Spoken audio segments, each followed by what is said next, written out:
تضاد ہے۔ اسی طریقے سے آسمان اور اس کی بلندی اور زمین اور اس کی پستی، ایک فرش کے مانند بچھی ہوئی زمین، آپ اس کے پاؤں تلے، وہ جو آیا ہے چلو اب اس کے کندھوں کے مابین، اس کے مابین ہم چل پھر رہے ہیں۔ زمین جو ہے فی مناکبہا فامشوا فی مناکبہا، گویا کہ کوئی بہت بڑا حیوان ہو، جیسے کہ ایک چیونٹی ہوتی ہے اور وہ ہاتھی کے دونوں کندھوں کے مابین چل رہی ہے، سیر کر رہی ہے، ایسے یہ زمین ایک بہت بڑی گویا کہ سواری ہے، اس کے اوپر ہمیں فامشوا فی مناکبہا، اس کے کندھوں کے مابین چلو جدھر چاہو۔ یہ زمین جو ہے ہمیں کچھ کہتی نہیں، لیکن جب ذرا سی یہ جھرجھری لیتی ہے تب ہوش ٹھکانے آ جاتے ہیں۔ ایک جھٹکا آتا ہے زلزلے کا اور معلوم ہوتا ہے کہ ہم کہاں ہیں، معلق ہیں، نہ ہاتھ باغ پہ ہے نہ پا ہے رکاب میں، ہمارے قدموں تلے کیا شے ہے، زمین نہیں ہے، وہ تو کہیں ہل گئی۔ لیکن عام حالات میں زمین جو ہے بچھی ہوئی ہے، تذلل کے ساتھ، عاجزی کے ساتھ ہم چل پھر رہے ہیں۔ تو یہ زمین بچھی ہوئی ہے عاجزی کے ساتھ، اور یہ آسمان اپنی پوری رفتوں کے ساتھ ہمارے سروں پر ایک چھت کے مانند تنا ہوا ہے۔ اسی طریقے سے باطنی کیفیات ہیں، وَنَفْسٍ وَمَا سَوَّاهَا، اور اس میں فَأَلْهَمَهَا فُجُورَهَا وَتَقْوَاهَا۔ اب غور کیجئے، اس میں یہ جو الہام کا لفظ ہے، آج میں نے اس کی تحقیق کی تو معلوم ہوا کہ اس مادے سے قرآن مجید میں صرف یہی ایک جگہ پر یہ لفظ آیا ہے، پورے قرآن مجید میں اس مادے سے کوئی اور لفظ نہیں آیا۔ ہماری زبان میں الہام کا لفظ بہت مستعمل ہے، عام طور پر الہام کا مفہوم سمجھا گیا ہے فَأَلْهَمَهَا فُجُورَهَا وَتَقْوَاهَا، اللہ نے انسانی نفس میں شعور ودیت کر دیا ہے نیکی اور بدی کا۔ عام جب بھی تذکرہ ہوا ہے میں نے بھی یہی بات بیان کی ہے، عام فہم یہی ہے، وہ تو جب خاص مقام آتا ہے پھر اس کی گہرائی میں اتر کر جب غور کیا جاتا ہے، جیسے کہ آپ کو معلوم ہے کہ جب مائکروسکوپ فوکس کر دی جاتی ہے کسی ایک پوائنٹ پر تو اب اس کی گہرائیاں جو ہے اور اس کے اندر جو کچھ مخفی ہے وہ جو نمایاں ہوتا ہے، اور آپ ویسے اس پر سے گزر رہے ہیں تو اس وقت آپ کا انداز کچھ اور ہوگا۔ تو یقیناً یہ نیکی اور بدی کا جو شعور ہے فطرت انسانی کے اندر، وہ اپنی جگہ ایک حقیقت ہے، دی مورل لا ودن، جس کو میں نے بارہا کوٹ کیا ہے کانٹ کو، انسان کے اپنے اندر ایک اخلاقی قانون موجود ہے، کسی شے کے بارے میں اس کا یہ فتویٰ ہے کہ یہ خیر ہے، کسی دوسری شے کے بارے میں فطرت انسانی یہ بتاتی ہے کہ یہ شر ہے۔ انسان اس کا محتاج نہیں ہے کہ اسے کوئی سکھائے پڑھائے تو معلوم ہو کہ یہ شر ہے اور یہ خیر ہے، یہ نیکی اور یہ بدی ہے۔ Man knows by his very nature what is good, what is evil۔ انسان اپنی فطرت سے جانتا ہے کہ کیا خیر ہے کیا شر ہے۔ یہ مضمون اپنی جگہ 100% درست، لیکن یہاں کا معاملہ جو ہے یہ ذرا اور گہرائی کی بات ہے جو اس مقام پر آئی۔ الہام کا لفظی مفہوم کیا ہے وہ آج سمجھیے۔ اگرچہ ہمارے ہاں وحی خفی کے لیے یہ لفظ مستعمل ہے، وحی کی قبیل کی ایک شے الہام بھی ہے، اور یہ الہام کا سلسلہ اب بھی جاری ہے۔ اللہ کے نیک بندوں کو الہام ہوتا ہے، کشف ہوتا ہے، رؤیائے صادقہ، سچا خواب، جو کچھ رات کو دیکھا اگلے دن یا چند دنوں کے بعد وہ واقعہ جوں کا توں ظہور میں آ گیا، وقوع پذیر ہو گیا۔ تو یہ رؤیائے صادقہ، کشف، الہام، یہ در حقیقت وحی ہی کی وہ ناقص صورتیں کہہ لیں، یا یہ کہ نامکمل، یہی چیزیں جب نبی کے لیے ہوتی ہیں تو وہ مکمل بھی ہوتی ہیں، محفوظ بھی ہوتی ہیں۔ نبی کا الہام بھی وحی ہے، نبی کا خواب بھی وحی ہے۔ حضرت ابراہیم نے خواب ہی میں تو دیکھا کہ میں بیٹے کو ذبح کر رہا ہوں، انی ارا فی المنام انی اذبحک، انہوں نے اللہ کا حکم سمجھا اسے، اس لیے کہ نبی کا خواب پروٹیکٹڈ ہوتا ہے، کوئی اس کے اندر القائے شیطان نہیں ہو سکتا، وہ لازماً الہام ربانی ہی پر مشتمل ہے۔ حضور نے خواب دیکھا تھا کہ ہم عمرہ کر رہے ہیں، آپ نے سفر کیا، اور پھر سورہ فتح میں اللہ تعالیٰ نے فرمایا لَقَدْ صَدَقَ اللَّهُ رَسُولَهُ الرُّؤْيَا بِالْحَقِّ، بالکل سچا خواب تھا جو اللہ نے دکھایا تھا، اس میں کوئی غلط بات نہیں تھی۔ لیکن ایک ہے وحی نبوت، وحی جلی، اس کا ایک ایک حرف محفوظ ہوتا ہے، ایک ایک لفظ، وہ وربل ریولیشن ہے، وہ وحی باللفظ ہے، اور میری رائے یہ ہے کہ وہ بواسطہ فرشتہ ہی آتی ہے، اور جب وہ نازل ہوتی تھی انبیاء پر، ہوتی ہے نہیں کہہ رہا، اب تو سلسلہ بند ہو چکا قیامت تک کے لیے، حضور پر ختم نبوت کے بعد اب وحی نبوت کی کھڑکی بند ہے تا قیام قیامت۔ وہ جب وحی آتی تھی تو شیاطین پر پہرے لگ جاتے تھے، جیسا کہ ہم پڑھ چکے سورہ جن میں تفصیل کے ساتھ آ چکا ہے، کہ پھر یہ کہ اس کے اندر کہیں وہ اس میں سے اچک نہ لے جائیں، کہیں اس کے اندر کوئی شے داخل کرنے کی کوشش نہ کریں۔ فرشتوں کی فوجیں آتی تھیں 70,000 فرشتوں کے جلوں میں بعض روایات سے معلوم ہوتا ہے کہ سورۃ الانعام نازل ہوئی ہے، جب حضرت جبرائیل لے کر اترے ہیں تو 70,000 فرشتے ان کے ساتھ ہیں۔ اور یہ سورۃ الجن میں آیا ہے کہ جب وہ آتی ہے تو ہم ان کے سامنے اور پیچھے ہم اس کے لیے پورے پہرے کا انتظام کر دیتے ہیں۔ تو یہ ہے وحی نبوت جس کا دروازہ بند ہو چکا۔ اس سے کم تر وحی جو ہے نبی کو بھی آتی تھی تو وہ محفوظ ہوتی تھی، قطعی ہوتی تھی، اس میں کسی شک و شبے کی گنجائش نہیں تھی، لیکن وہ غیر انبیاء کو بھی آتی ہے، اس کے لیے لفظ وحی کا بھی اطلاق ہو جاتا ہے، جیسے کہ حضرت موسیٰ کی والدہ کو اس کے لیے لفظ وحی آ گیا، وہ نبی تو نہیں تھی۔ یا جیسے فرمایا وَأَوْحَيْتُ إِلَى الْحَوَارِيِّينَ، حضرت مسیح کے حواریین کو اللہ فرماتا ہے، یعنی میں نے ان کے دل میں ڈال دی یہ بات کہ اب میرے اس رسول پر ایمان لاؤ، ان آمنوا بی بے رسولی، ایمان لاؤ مجھ پر اور میرے رسول پر۔ اسی طریقے سے وحی کا لفظ آ جاتا ہے اوحیٰ ربک الی النحل، شہد کی مکھی کو وحی کی۔ یہ تمام الفاظ جو ہے وحی کا اطلاق مجازن ہوگا، اور اس کے میں نے عرض کیا ہے کئی مرتبہ کہ یہ ہدایت ربانی کے مختلف مراحل ہیں، جبلی ہدایت بھی ہے، جبلی ہدایت کے لیے بھی لفظ وحی آ گیا، لیکن الہام جو ہے وہ وحی نبوت سے کم تر جو چیزیں آ سکتی ہیں انسان کو، غیر نبی کو بھی مل سکتی ہیں، ان میں کشف ہے، رؤیا صادقہ ہے، الہام ہے، تحدیث ہے۔ اللہ تعالیٰ کلام کرتا ہے، محدث کہتے ہیں اس سے وہ شخص جس سے اللہ کلام کرے، جیسے کہ حضور نے فرمایا کہ ہر نبی کے امتیوں میں محدث ہوتے ہیں، محدث نہیں۔ محدث تو وہ ہیں جو ماہرین حدیث ہیں، علماء ہیں، ائمہ حدیث ہیں، جنہوں نے محنتیں کی ہیں۔ آج ہم محدث کہتے ہیں جو عالم حدیث ہیں۔ محدث جس سے کہ اللہ تعالیٰ گفتگو کرتا ہے، کلام کرتا ہے۔ حضور نے فرمایا ہر نبی کی امت میں محدث ہوتے ہیں، اور میری امت کا محدث عمر ہے رضی اللہ تعالیٰ، اللہ اس سے کلام کرتا ہے۔ تو ایک تو الہام کا مفہوم یہ، لیکن آج لفظی معنی ذرا سمجھیے، اس کا جو ثلاثی مجرد میں آئے گا لہما، لہما کا معنی ہے کسی شے کو چپکے سے نگل جانا۔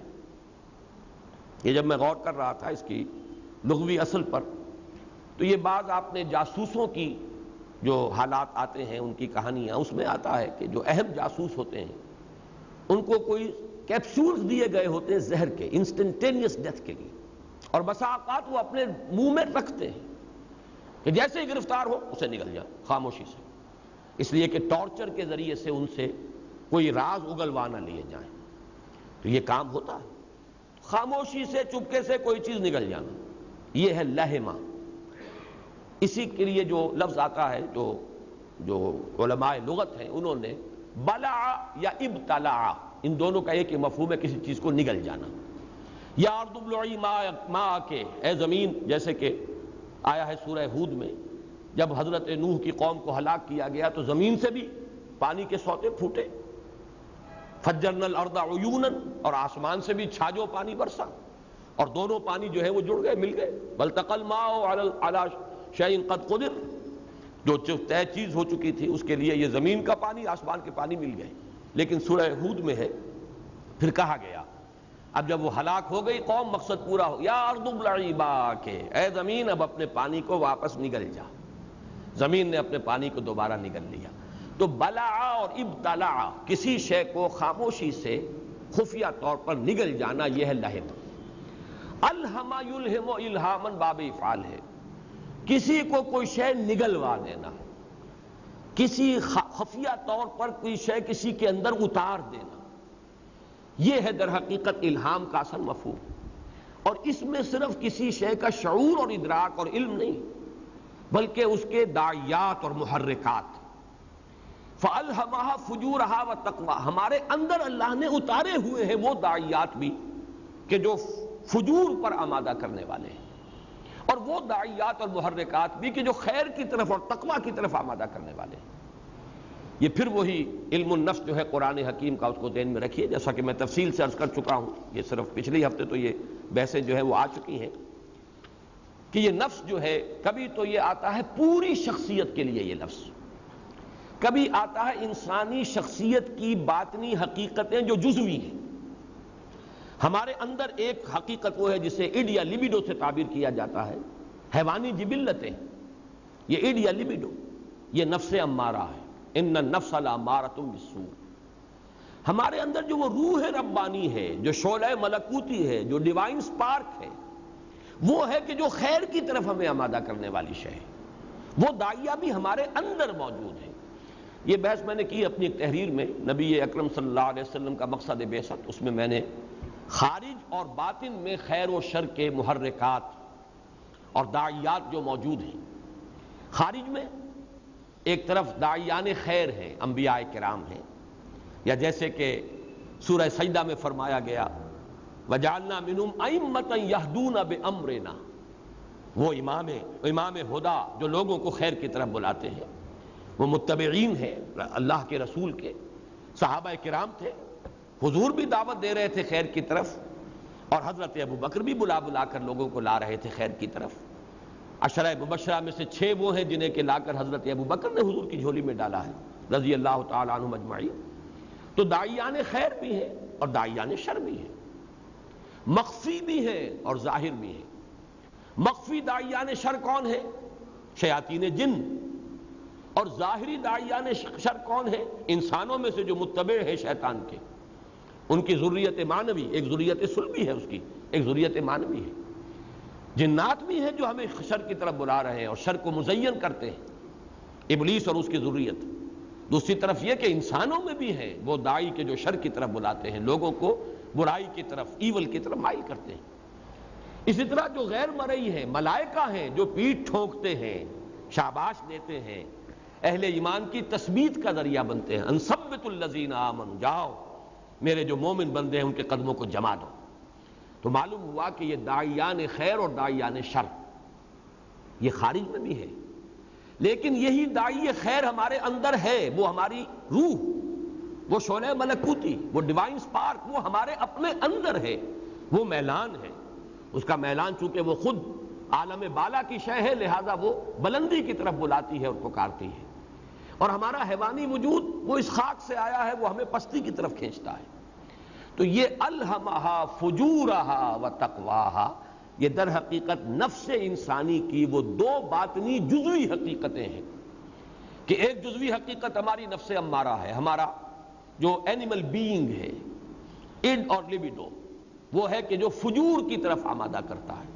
اندر سے کوئی اس کی ڈیمانڈ ابھرتی ہے اور اس کو تو صرف اس سے غرض ہے کہ تسکین ہونی چاہیے، سیٹسفیکشن ہونی چاہیے، وہ ٹینشن ریلیز ہونا چاہیے جو اس خواہش کی وجہ سے پیدا ہو گیا ہے، چاہے وہ بھوک کی وجہ سے ٹینشن ہوا ہے، چاہے وہ شہوت کی وجہ سے ہوا ہے، چاہے کسی اور جو ہمارے اینیمل انسٹنکٹس ہیں ان کی وجہ سے ہوا ہے، بہرحال وہ ٹینشن ڈیولپ ہوا، اور وہ تو یہ چاہتے ہیں کہ پھٹ پڑو، کہیں سے بھی لاؤ، لیکن یہ کہ میرا تقاضا پورا کرو، مجھے اس سے غرض نہیں کہ کیا حلال کیا حرام، کیا جائز کیا ناجائز، کیا صحیح کیا غلط، کیا خیر کیا شر۔ یہ ہے ہمارے اندر کا وہ داعی الی الشر جو ہمیں فجور پر آمادہ کرتا ہے۔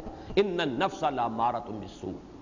لیکن صرف یہی تو نہیں ہے انسان میں، انسان کا بالکل ایک متوازی اور برابر کا وجود ہے، وہ اس کا روحانی وجود، وہ جس کا تعلق ہے ذات باری تعالیٰ کے ساتھ۔ یہ ہے نفس لوامہ۔ نفس لوامہ اصل میں تعبیر ہے اس شعلہ ملکوتی کی، وہی جو ہمارا روحانی وجود ہے، جس کا مسکن ہے ہمارا قلب۔ اس میں تفصیل سے میں عرض کر چکا ہوں، یا ایتھا النفس المطمئنہ کے ذیل میں۔ البتہ نفس مطمئنہ جو ہے وہ ٹوٹل کے لیے ہے۔ جب انسانی کیفیت یہ ہو جائے کہ روح کا غلبہ ہو جائے اس کے قلب پر، اور قلب ایک آئینے کے مانند صاف و شفاف ہو، اور اندر سے روح کے انوار چھن چھن کر پورے وجود کو انسان کے منور کر دے۔ اب یہاں جب کہ انسان مطمئن ہو گیا، متمکن ہو گیا، خیر پر جم گیا، یہ نفس مطمئنہ ہے۔ یا ایتھا النفس المطمئنہ ارجعی الی ربک راضیۃ مرضیہ۔ لیکن یہ ہے کہ اس نفس مطمئنہ کی جو کیفیت ہے، جس کے لیے اتنی بڑی نوید آئی ہے جو ہم پڑھ چکے ہیں سورۃ الفجر کے آخر میں، اس تک پہنچنے کے لیے کچھ محنت کرنی پڑتی ہے۔ فرشتے سے بہتر ہے انسان بننا، مگر اس میں پڑتی ہے محنت زیادہ۔ کوئی چڑھائی چڑھنی پڑے گی، کوئی محنت ہوگی، کوئی تگ و دو ہوگی، کوئی کوشش کرنی ہوگی، کوئی مرغوبات نفس کو روکنا ہوگا، مشقت جھیلنی ہوگی۔ رات نیند کسے پیاری نہیں، لیکن راتوں کو جاگنا ہوگا۔ سحر اللیالی، جیسے کہ حضرت علی رضی اللہ تعالیٰ عنہ کی طرف ہی منسوب ہے وہ اشعار، کہ جو شخص بھی چاہتا ہے بلند کوئی مقام حاصل کرنا، وَمَن طَلَبَ الْعُلَا سَحِرَ اللَّيَالِي، یغوث البحر من طلب اللآلی، جو شخص موتی کا طلبگار ہوتا ہے، موتی حاصل کرنا چاہتا ہے، اسے بحر کے اندر سمندر میں غوطہ لگانا ہوگا. کھڑے رہو کناروں پر تو موتی کہاں سے مل جائے گا. یغوث البحر من طلب اللآلی ومن طلب العلا سہر اللیالی، جو کوئی بلند مرتبہ حاصل کرنا چاہتا ہے اسے راتوں کو جاگنا پڑتا ہے. To burn midnight oil, آپ کو لیمپ جلانا پڑے گا، تیل اس میں جلانا پڑے گا، اپنے اس لیمپ کے اندر بھی اور اپنے وجود کا تیل بھی جلانا پڑے گا. وہ شعر میں پچھلی مرتبہ آپ کو سنا چکا ہوں کہ تو اے مسافر شب خود چراغ بن اپنا، کر اپنی رات کو داغے جگر سے نورانی. تو یہ ہے سلوک، یہ ہے ایک محنت، یہ ہے ایک مشقت. اسی کو عمل صالح کہا گیا، الا الذین آمنوا وعملوا الصالحات. یہ اسی کی ایک تعبیر ہے. وَنَفْسٍ وَمَا سَوَّاهَا، اور قسم ہے نفس انسانی کی اور جو اسے بنایا اور تسویہ کیا، اس کا توازن پیدا کیا. صرف اگر داعی شر ہی ہوتا ہمارے وجود میں تو ہم نرے حیوان ہوتے، اور اگر صرف داعی خیر ہوتا تو ہم صرف فرشتے ہوتے، انسان نہ ہوتے. پھر انسان جو ہے فرشتے سے بہتر ہے. انسان بننا کیوں بہتر ہے؟ کہ داعی شر جو ہے اس کو دبانا، اس پر قابو پانا، اسے اپنے کنٹرول میں لانا، اس کے لیے اپنی خودی کو تقویت دینا، اپنی انا کو، اپنی ایگو کو، بلکہ اپنی سپر ایگو کو اتنا قوی بنا لینا کہ اڈ یا لیبیڈو وہ آپ کو اپنا غلام نہ بنا لے. اس کے لیے محنت کرنی پڑے گی. یہ ہے در حقیقت جو اگلی دو آیتوں کا مضمون ہے. وَنَفْسٍ وَمَا سَوَّاهَا، یہ جو دونوں داعیات رکھ دیے نفس انسانی کے اندر، اب اس کا امتحان ہے. قد افلح من زکاها وقد خاب من دساها، کامیاب ہو گیا جس نے کہ اس کو پاک کر لیا. میں تفصیل ذرا بعد میں عرض کروں گا. ناکام ہو گیا جس نے اسے دبا دیا. پہلی بات یہ نوٹ کر لیجئے کہ اکثر حضرات کے نزدیک یہی دو آیات مقسم علیہ ہیں. ساری قسمیں در حقیقت اسی کے لیے استشہاد، کہ جیسے زمین اور آسمان کا فرق ہے، جیسے رات اور دن کا فرق ہے، جیسے سورج اور چاند کا فرق ہے، جیسے تمہارے اپنے اندر نیکی اور بدی کے داعیات موجود ہیں، محرکات موجود ہیں، یہ سب اس پر گواہ ہیں کہ جیسے یہ خارج میں جو مختلف تضادات ہیں یہ مل کر کوئی کام کرتے ہیں، اسی طریقے سے تمہارے اندر جو یہ دو داعیات متضاد رکھ دیے گئے ہیں، انہی کی کشمکش سے تم اوپر چڑھو گے. اگر صرف ایک داعی خیر ہوتا روحانی وجود تو فرشتہ ہے، اس کا کوئی کمال ہی نہیں. کیا کمال ہے اس کا؟ اس میں نفس ہے ہی نہیں، اس میں شر کا کوئی تقاضا ہے ہی نہیں. تو وہ پاک دامن ہے تو پاک دامن ہی ہے، اس میں اس کا کوئی کمال نہیں ہے، کوئی کریڈیٹیبل نہیں اس کے لیے معاملہ کہ وہ پاک دامن ہے، اس لیے کہ اس کو تو وہ نفس لگا ہوا ہی نہیں ہے. نہ بھوک ہے، نہ بطن ہے، نہ فرج ہے، نہ اس کے تقاضے ہیں. وہ تو روح ہی روح ہے اس اعتبار سے.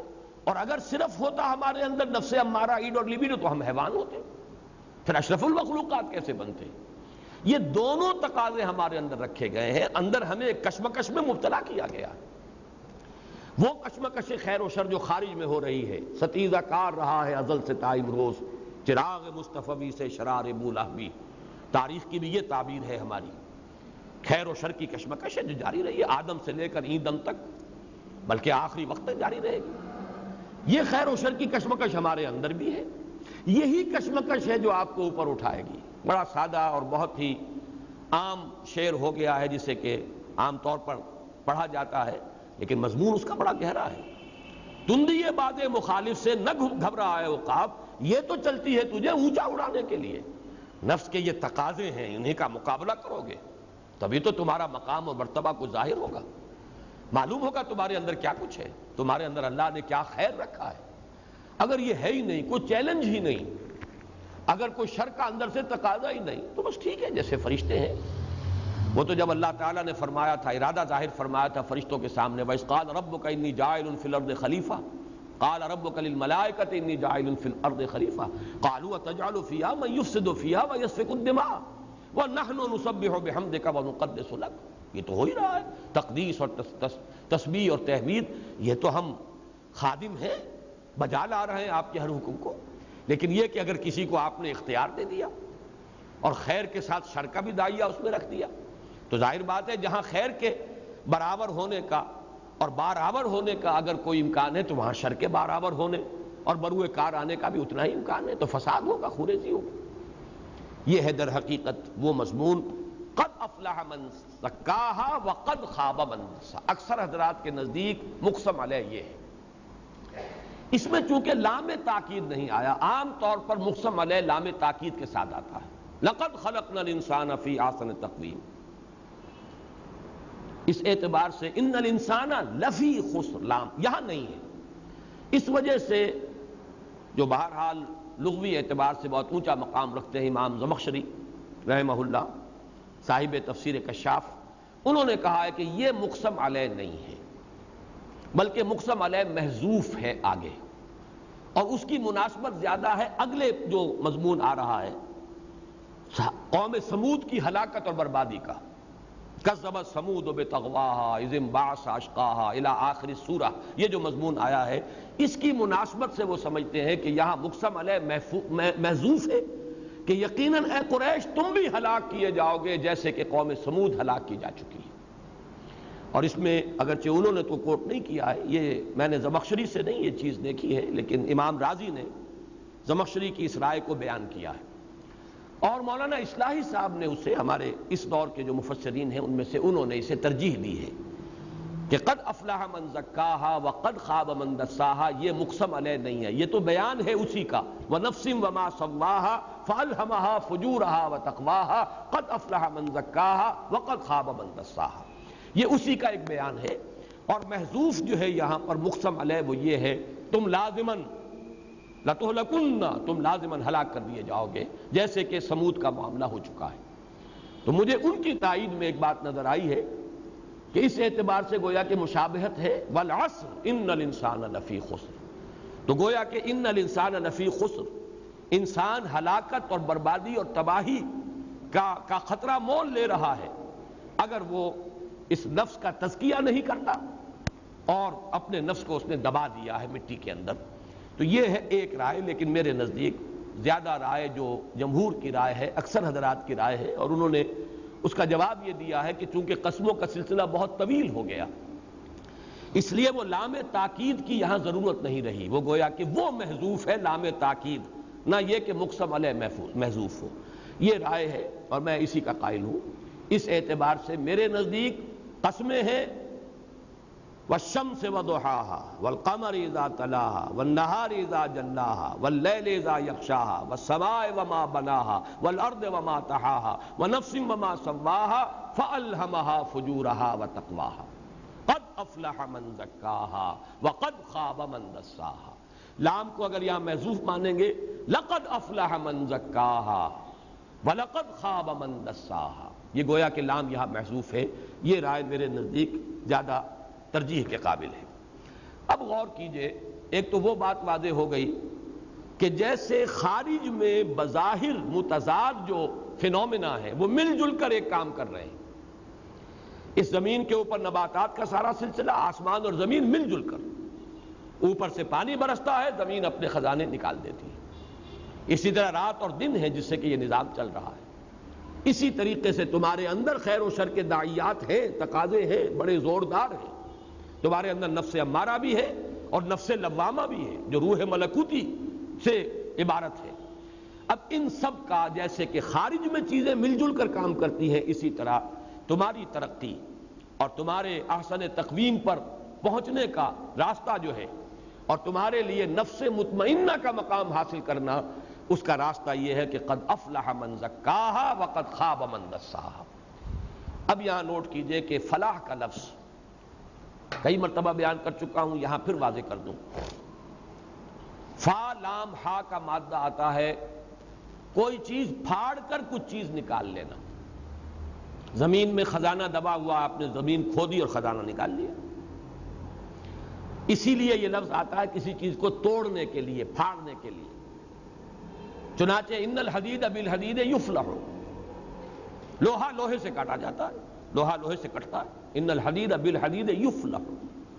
فلاح کہتے ہیں کسان کو کہ وہ اپنے ہل کی نوک جو ہے اس سے زمین کے دھرتی کے سینے کو چیرتا ہے اور اس کی زمین کو تلپٹ کرتا ہے. نیچے کی مٹی اوپر آتی ہے، اوپر کی نیچے جاتی ہے. یہ فلاح ہے. فلاحین کی تحریک مصر میں، ہمارے ہاں کی جو کسان تحریک ہے وہاں اس کو فلاحین کی تحریک کہا جاتا ہے. اچھا، فلاح تو ہوا پھاڑنا، افلح پھاڑ کر نکال لینا، کوئی شے برآمد کر لینا۔ قد افلح من زکاہا، اسی لیے میں نے کئی مرتبہ آپ کو بتایا ہے کہ شاہ عبد القادر رحمۃ اللہ علیہ نے قد افلح المومنون کا ترجمہ بڑا پیارا کیا ہے۔ اس قدر قریب لے آنا عربی کا کسی لفظ کا جو اصل جو اس کا مفہوم ہے، اردو میں کسی ایک لفظ میں اس کو اس طریقے سے بات، کام نکال لے گئے اہل ایمان، کام نکال لے جانا۔ آپ کی کسی سے کوئی ضرورت ہے، آپ جا کر اس سے اس انداز سے ہینڈل کرتے ہیں کہ اپنا کام اس سے کروا لیتے ہیں۔ کام نکال لے گئے اہل ایمان، قد افلح المؤمنون الذین هم فی صلاتهم خاشعون والذین هم عن اللغو معرضون۔ تو فلاح کا یہ مفہوم ذہن میں رکھیے، اس کی جو لغوی اصل ہے اس کے اعتبار سے۔ اسی طرح زکا، تزکیہ، اس کا مفہوم کیا ہے؟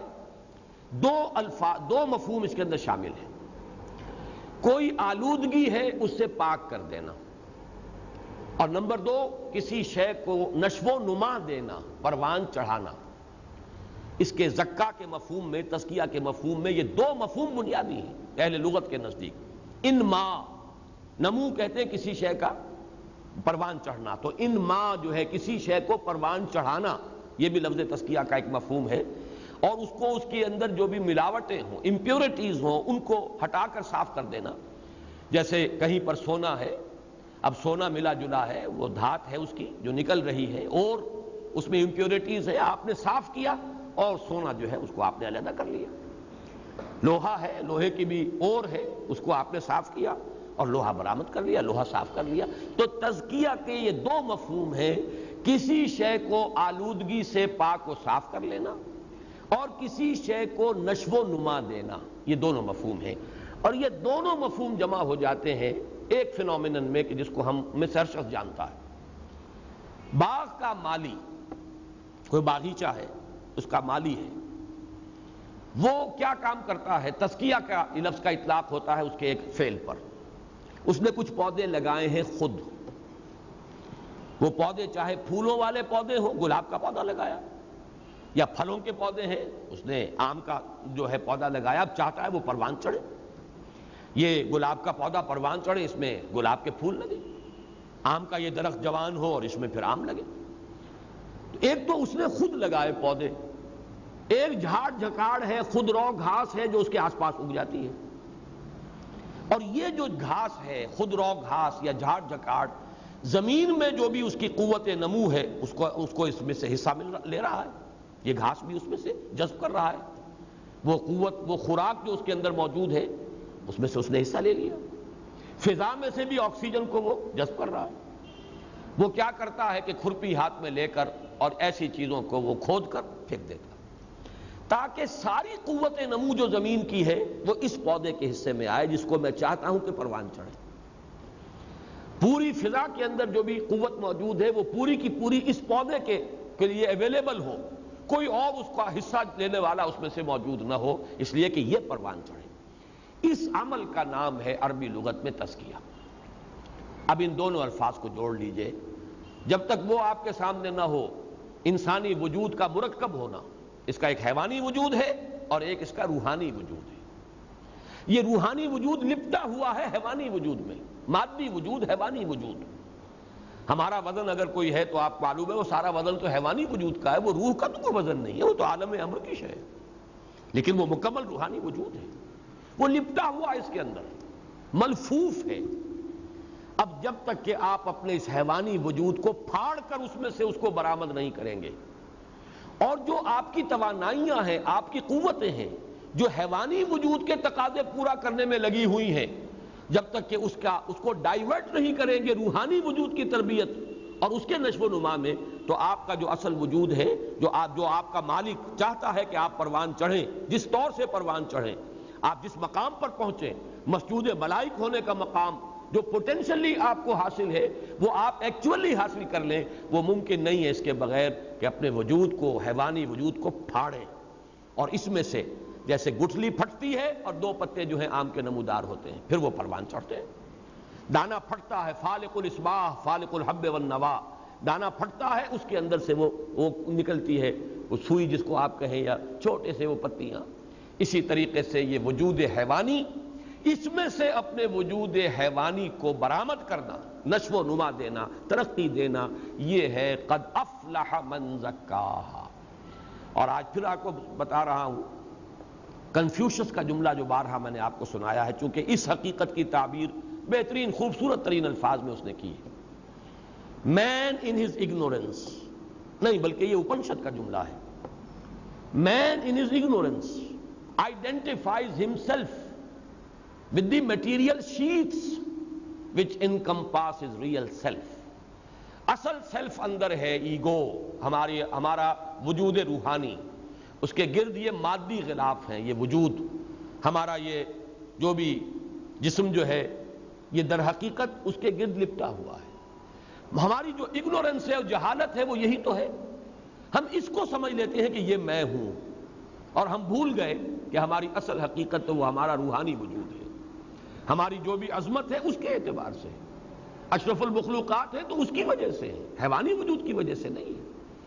یہی چیز وہ ہے اگنورنس کا لفظ جو استعمال کیا ہے، مین ان ہز اگنورنس، اپنی جہالت میں، لا علمی میں، بے خبری میں انسان اپنے آپ کو ان مادی غلافوں سے تعبیر کر بیٹھتا ہے جن میں اس کی اصل حقیقت چھپی ہوئی ہے، اور اصل حقیقت کی طرف توجہ نہیں جاتی۔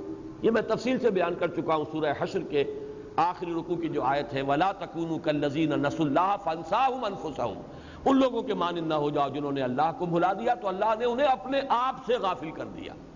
وہ اپنا آپ کون سا ہے انسان کا؟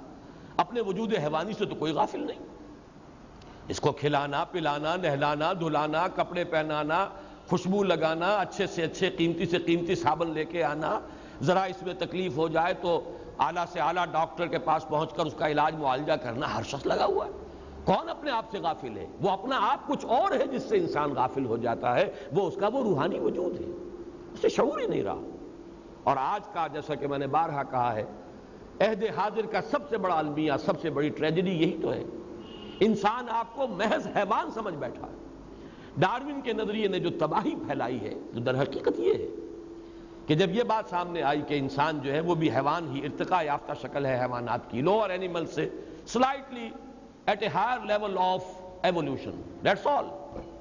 گویا کہ نوعیت کا فرق نہیں ہے، کمیت کا فرق نہیں ہے، کیفیت کا فرق نہیں ہے، کمیت کا فرق ہے، مقدار کا فرق ہے، اصل جو ہے حقیقت کا فرق نہیں۔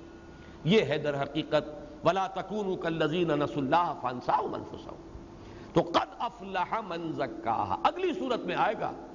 یہ قد افلح من زکاہا کا تقاضا کیسے پورا ہو، اس کی شرائط کیا ہیں، اس کے لوازم کیا ہیں، یہ آگے آئے گا۔ اب اس کو پھر بیلنس کیا ہے، چونکہ برابر بات آ رہی ہے، الہمہا فجورہا و تقواہا۔ ایک دوسری کیفیت کیا ہے، وقد خاب من دساہا۔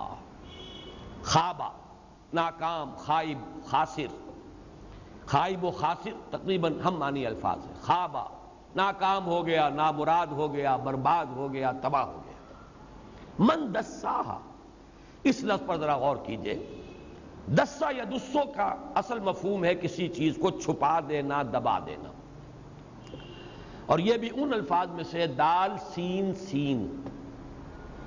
دال سین سین باب تفعیل میں جب آیا ہے تو تدسیس کی بجائے تدسیہ بن گیا ہے، اس کا جو آخری سین ہے وہ یا سے بدل گیا ہے۔ جیسے را با با، جب باب تفعیل بنے گا تو تربیب نہیں ہے، تربیہ ہے۔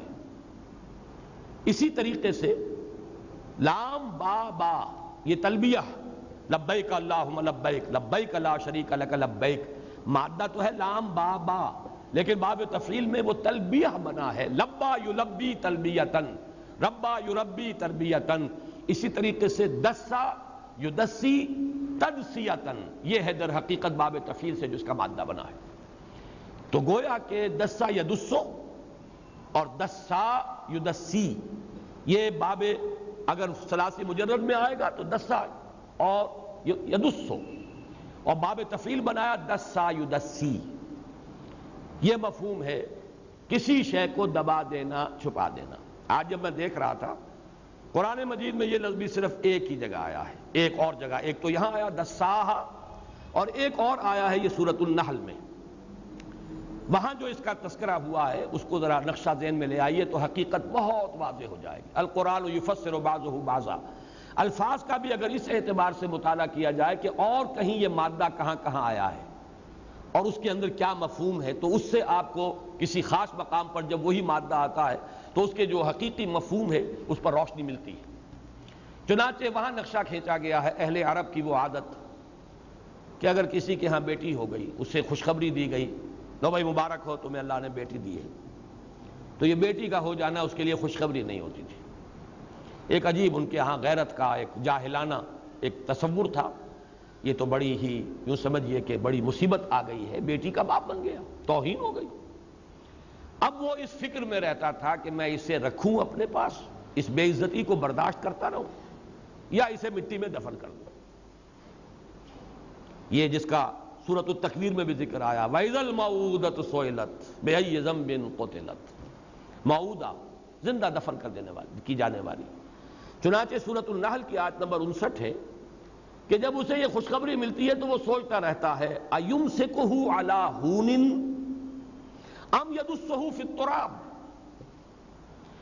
وہ اس کو اپنی ساری توہین اور ذلت کے باوجود بیٹی کو رکھے اپنے پاس، روکے رکھے، یا اسے مٹی میں دبا دے. يَدُسُّهُ فِي التُّرَابِ، مٹی میں دفن کر دینا بیٹی کا، یہ ہے دسا یا دسو کے لیے قرآن مجید میں جب یہ مادہ آیا ہے صرف دوسرے مقام پر ایک ہی جگہ پر مفہوم بعین ہی یہی مفہوم یہاں ہے. دساہا، ہمارا یہ وجود حیوانی خاکی الاصل ہے، مٹی سے بنا ہے. وہ جو انگریزی میں بھی آیا dust thou art to dust returnest، تو مٹی ہی تو ہو، مٹی میں چلے جاؤ گے. منہا خلقناکم وفیہا نعیدکم ومنہا نخرجکم تارۃ اخری، اسی میں سے ہم نے تمہیں پیدا کیا، اسی میں ہم تمہیں دوبارہ لے جائیں گے، اسی میں سے پھر تمہیں نکال لیں گے. وجود حیوانی کا اصل، اس کا منبع، اس کا سرچشمہ وہ تو یہ مٹی ہے. اس مٹی کے اندر اللہ نے اپنا نور جو ہے ودیعت کیا ہے.